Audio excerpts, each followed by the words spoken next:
The note was 6 words. I have been thinking about those 6 words for 11 months, and I want to tell you what I have been thinking. In the full account, from the solicitor's office through to the letter I wrote at the kitchen table on the night of the reading, through to where things are now. The 6 words were, Thomas has been well provided for. That was the note in Eleanor's will. Not, I love Thomas equally. Not, Thomas and Patricia were always equal to me. 6 words, Thomas has been well provided for. And then, beneath the note, the will left everything to Patricia. The house, the savings, the contents, everything, to Patricia. My name is Meg. I am 37 years old. My husband is Thomas, 42. We have been married for 9 years. We have a daughter named Rosa, who is 8. Eleanor was Thomas's mother. She was 71 years old. She died in September of a stroke. We did not know she had been ill. She had been ill for 2 years. We did not know. I want to tell you this in the order in which we received it, because the order is the thing that shaped how we understood it, and because the order, received straight, without my interpretation in front of it, will give you the clearest picture of what the 6 words were, and what they meant, and what Thomas did when he understood them. Thomas came home from the solicitor's office on a Wednesday afternoon. I was in the kitchen with Rosa, who was doing homework that required more supervision than she was willing to admit. He came in. He said, Rosa, he said, can you go and do that in your room for a bit? He said it gently. She looked at him. She understood, in the way she understands things before she should, that a quiet was needed. She took her homework to her room. Thomas sat at the kitchen table. He said, the will. He told me the will. He told me the note. He said the note aloud. Thomas has been well provided for. He said, everything goes to Patricia. I said, everything. He said, the house, the savings, all of it. I said, and the note means, he said, the note means she believed our marriage was the provision. He said, the note means she left me nothing because she believed what we have was sufficient. He said it flatly, in the specific way he speaks when he is receiving something and not yet processing it. I said, Thomas. He said, Patricia knew. He said, she has known for 3 years. He said, Eleanor told her. I said, 3 years. He said, 3 years. I said, how are you? He looked at me. He said, I don't know yet. I said, okay. I said, we have time. He said, yes. He said, I need some time with it. I said, yes. He sat at the table. I made tea. Rosa appeared at the doorway, assessed the room, and went back to her homework without being asked. She is 8 years old and she is already building the skill of reading a room. That is also, in some way, a provision. But I am telling this in the wrong order again. I want to go back to Eleanor. Eleanor. I want to give you Eleanor before I give you the letter and the Patricia conversation and where things are now. Because Eleanor is the architecture of everything that followed, and I want you to have the full picture of who she was rather than only the note at the end of the story. Eleanor was 71 years old. She had been widowed 12 years ago when Thomas's father died, and she had been alone since then. In the specific way of a woman who has organized her emotional life around a particular version of her son's future, and who finds, when the son produces a different version, that the gap between the planned future and the actual one is a thing she does not know how to close. I had always understood this about Eleanor. I had not resented it. Understanding a thing and being comfortable with it are different categories, and I had, over 9 years, developed a reasonably accurate understanding of Eleanor without ever being fully comfortable at her table. Eleanor had a manner with me that I can only describe as sustained mild reservation. She was always civil. She was never unkind. She was never warm, in the specific way that warmth is different from civility. Warmth requires a genuine interest in the person, and civility requires only the sustained absence of hostility. Eleanor had the sustained absence of hostility, and I had always known that that was what she had. She thought I was not the right person for Thomas. She had not said it. She had showed it, consistently, over 9 years, in the sustained mild reservation. The way she would address her questions at dinners to Thomas rather than to me. The way she would ask about Thomas's work in my presence but not ask about mine. The way she would speak to Rosa as though Rosa was Thomas's daughter in a primary sense, and had arrived in the family through Thomas, rather than through both of us equally. These were small things. They accumulated. I had held them as the small things they were, and I had not made them large. Thomas had noticed some of them, and had spoken to Eleanor on several occasions about the work question specifically. She had said, "I forget." She had always said, "I forget." The will was the record that the forgetting was not forgetting. The 6 words were the private truth of the sustained mild reservation, written down, in a document, made formal, made final. She had not forgotten about my work. She had been making a decision about my value for 9 years, and the decision was in the note. Thomas has been well provided for.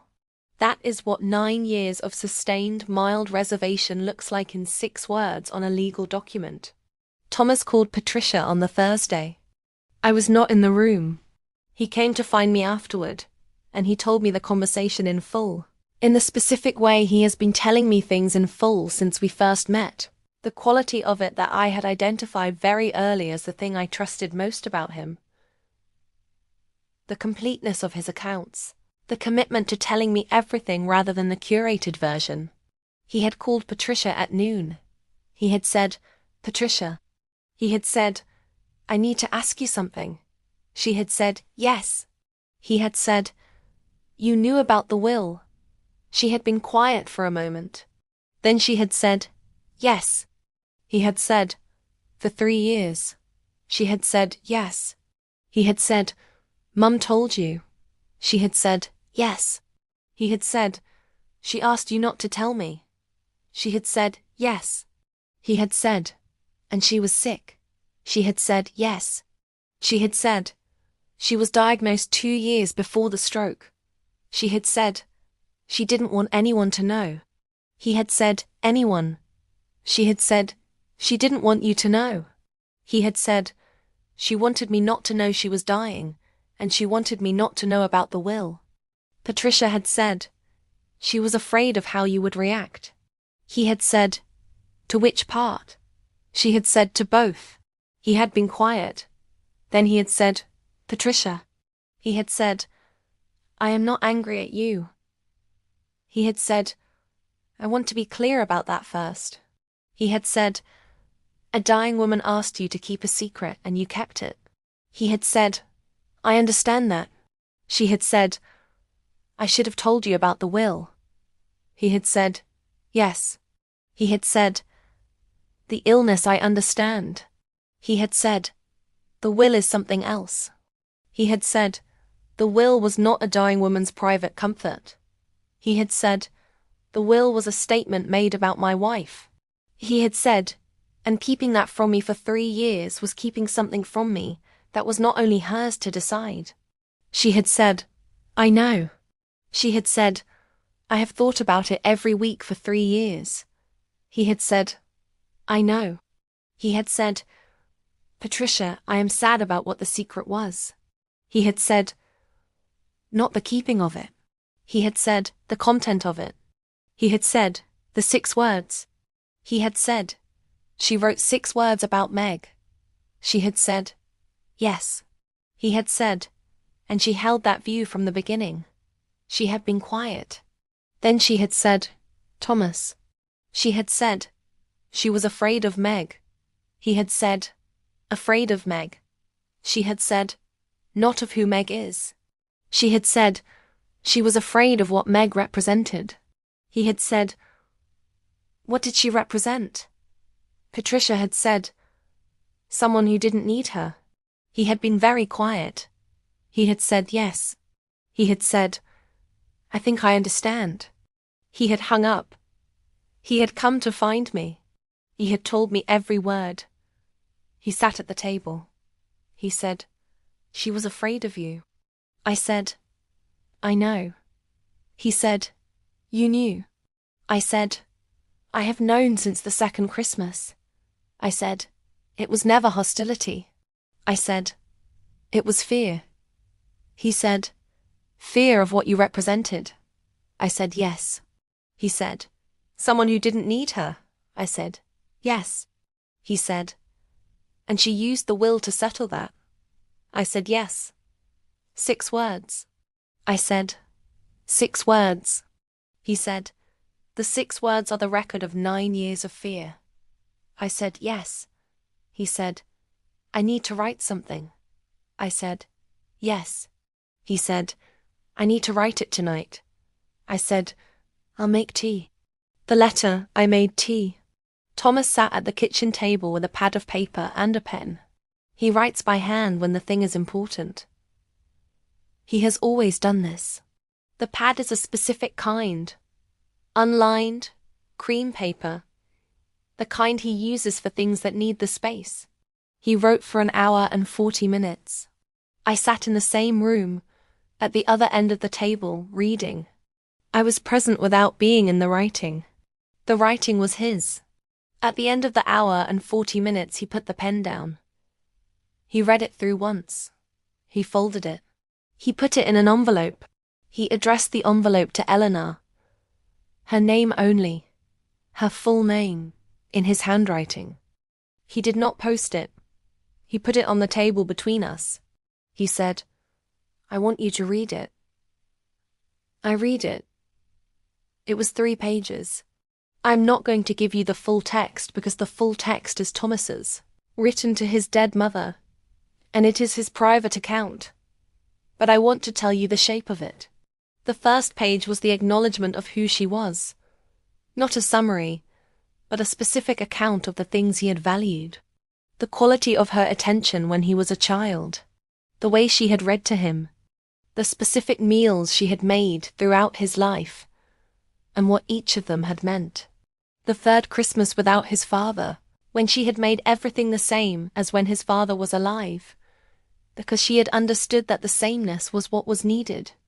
He had written these things with specificity and care. The 2nd page was the question. It was one question, asked in several ways. The question was, what did you see when you looked at my marriage? He had written, I have been asking myself this for 24 hours. I think I know the answer, and I want to say it to you. He had written, I think you saw a woman who did not need you, and you understood her not needing as a statement about your value. He had written, I need you to know that is a misreading. He had written, Meg's not needing is not a statement about anything except who Meg is, which is someone who builds things rather than borrowing what is available. He had written, the building is what I loved first. The 3rd page was the specific question of the 6 words. He had written, Thomas has been well provided for. He had written, I have been sitting with these words since yesterday, and I want to tell you what they leave out. He had written, they leave out the specific way Meg has been in my corner for 9 years.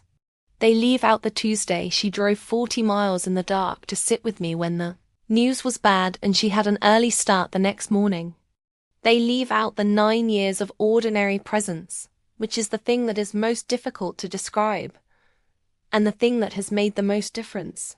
He had written, the provision in our marriage is not one-directional.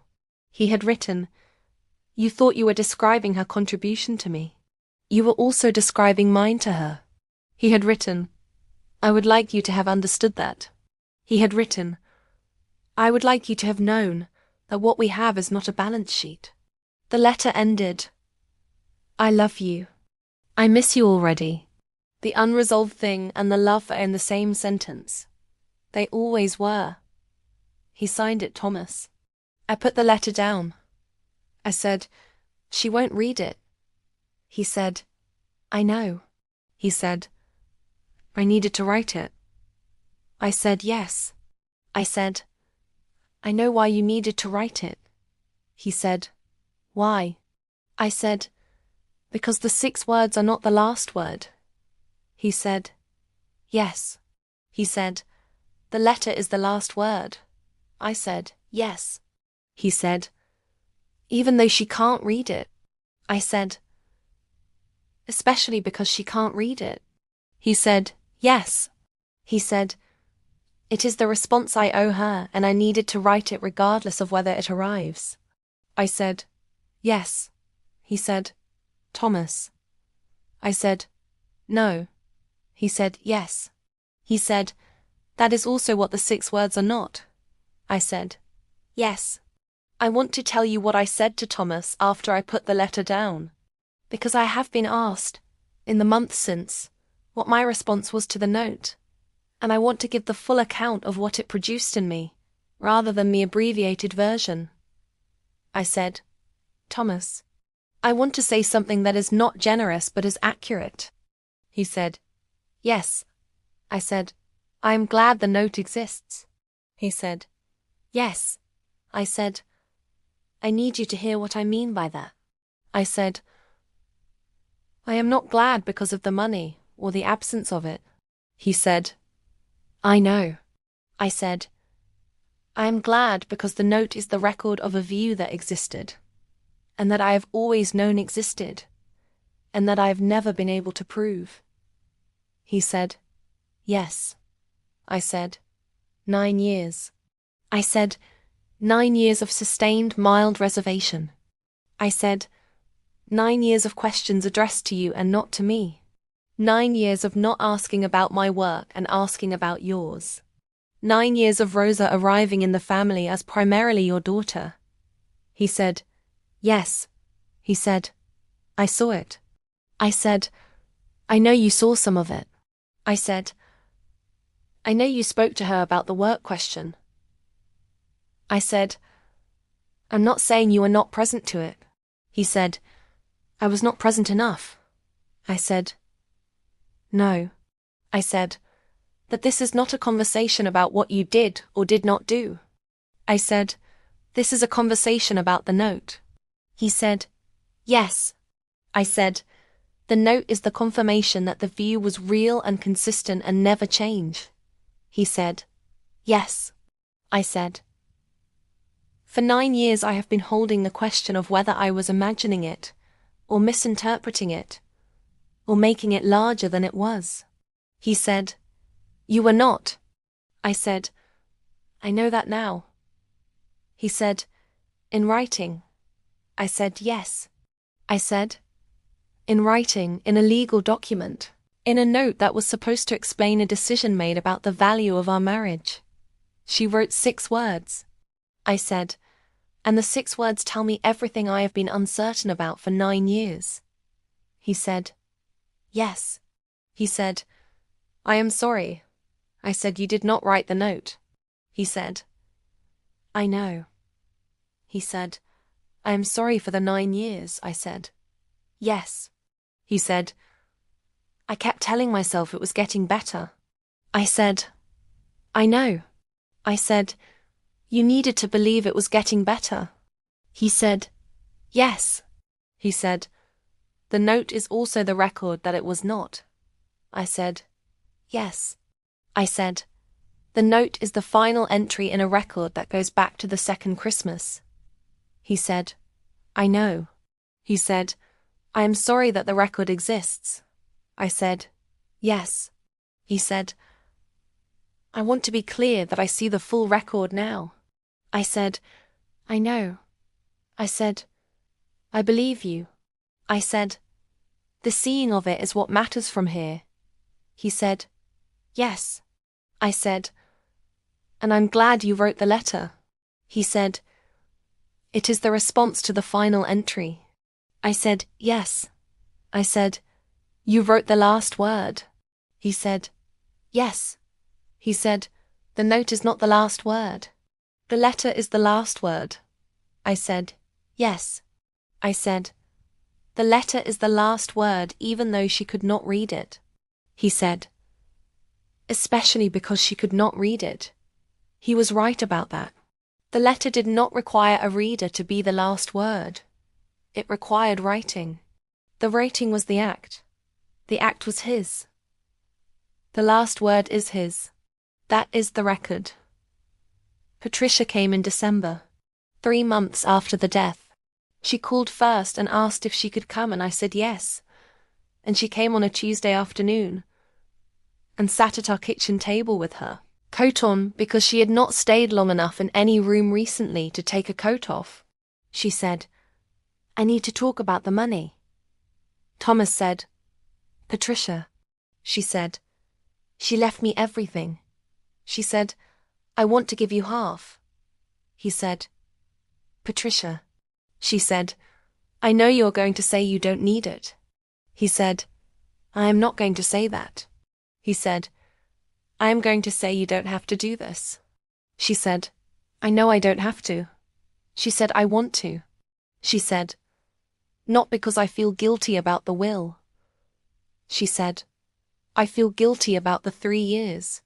She said, but the money is not the guilt payment. She said, the money is separate from the guilt. She said, the will was a statement. She said, I do not want to be the person who benefits from the statement. She said, the money is just money. She said, the statement is its own thing. She said, I cannot undo the statement. She said, but I can make the money just money again. Thomas looked at me. I looked at him. He said, we will need to think about it. She said, yes. She said, take your time. I said, Patricia. She looked at me.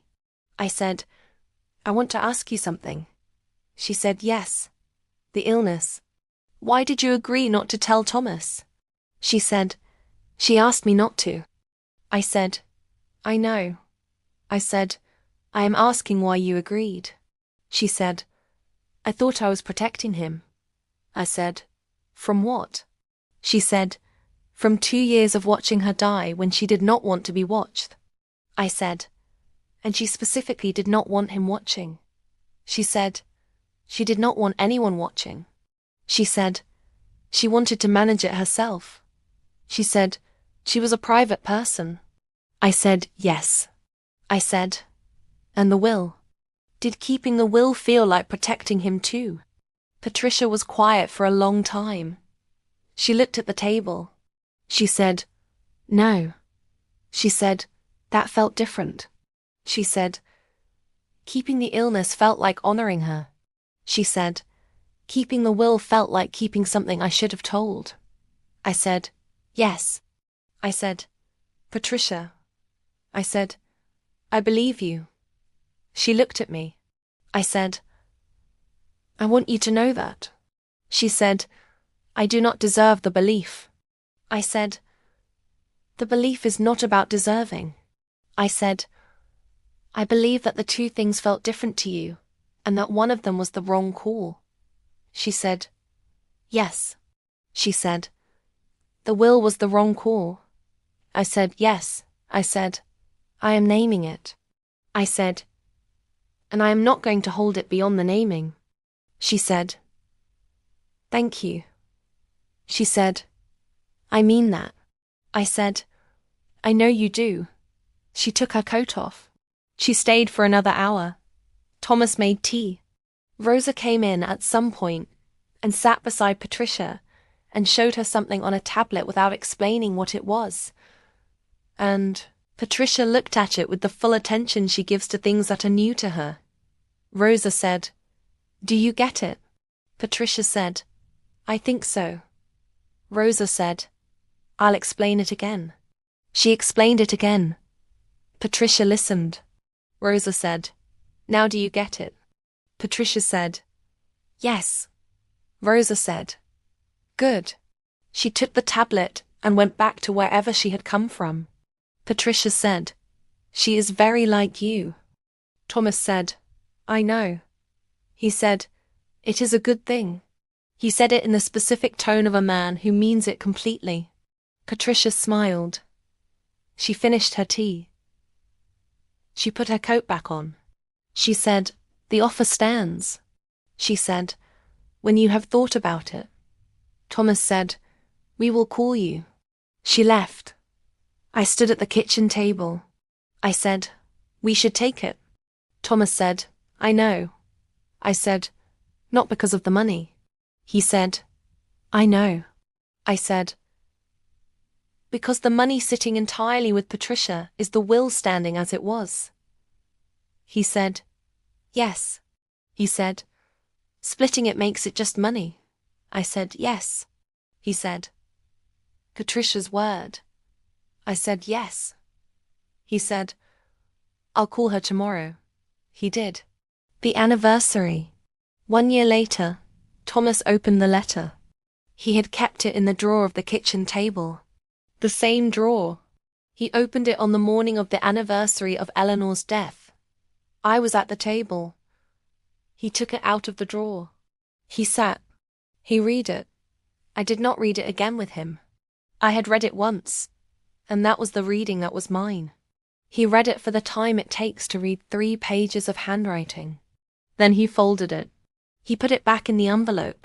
He put it back in the drawer. He closed the drawer. He said, "I read it."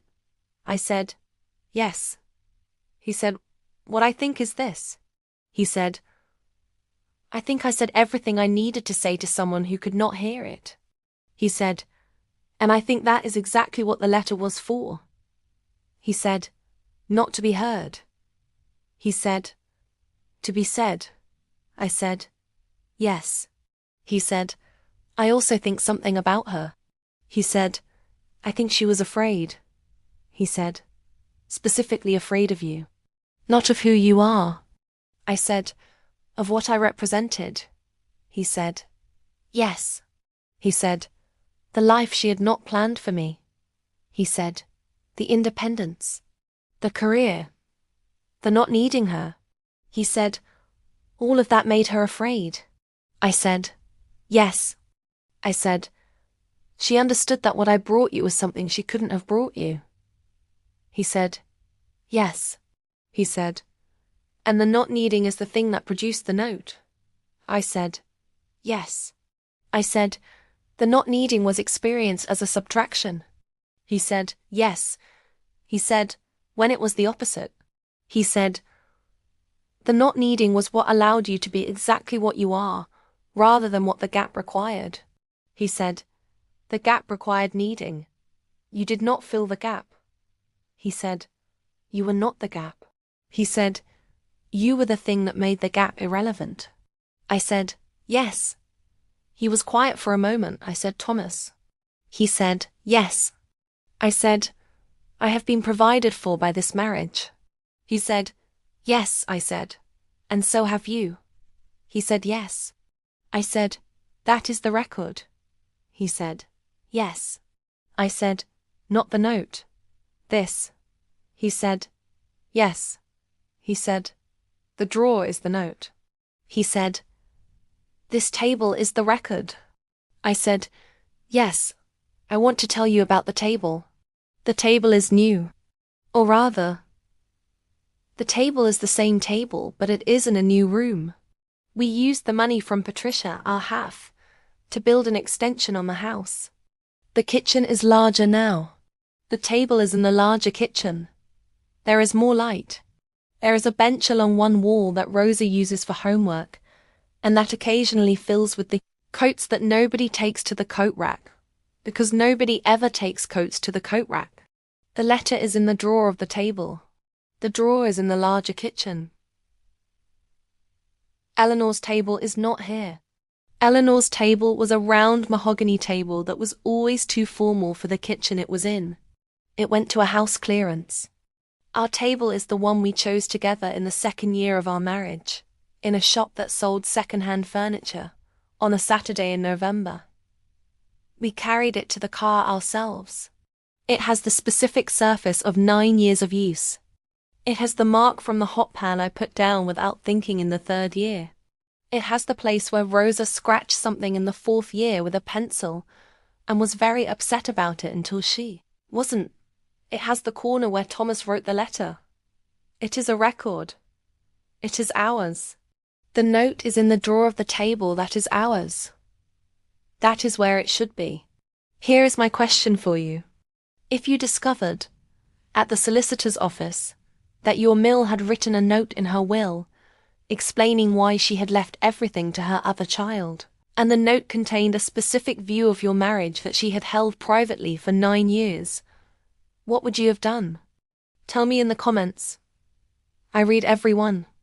One more thing. I have been thinking about the phrase well provided for. I want to give you what I have been thinking, because it is the last thing I have not yet said, and I want the account to be complete. Well provided for is a phrase that describes a passive condition. It describes someone who has received provision from an external source. Thomas has been well provided for. He is the recipient of the providing. I am the provider. The phrase positions him as the person to whom something has been done, and me as the instrument of the doing. That is the view in 6 words. That is the frame she used to understand our marriage. He has something now that he did not have before, and I am the source of that something, and the something can be measured and valued and accounted for, and settled in a will, because it is a provision rather than a life. I have been sitting with the phrase for a year. What I want to say about it is this. The phrase erases the reciprocity. It describes a one-directional flow. It does not account for what Thomas has given me. The Tuesday in the dark is in the letter, but not in the phrase. The 9 years of ordinary presence is in the letter, but not in the phrase. The specific way he has been in my corner when the business was difficult, and when the friendship was difficult, and when the ordinary day was difficult is in the letter, but not in the phrase. The phrase is a closed accounting. The letter is the open one. The letter says, the provision is in both directions and cannot be settled in a document, because it is not that kind of thing. That is what Thomas said to Eleanor in 3 pages on cream paper at the kitchen table on the night of the reading. Well provided for. The phrase is in the drawer. The record is at the table. Those are the 2 things. Both exist. The table is the one we carried from the shop ourselves on a Saturday in November. It is ours. That is the whole account.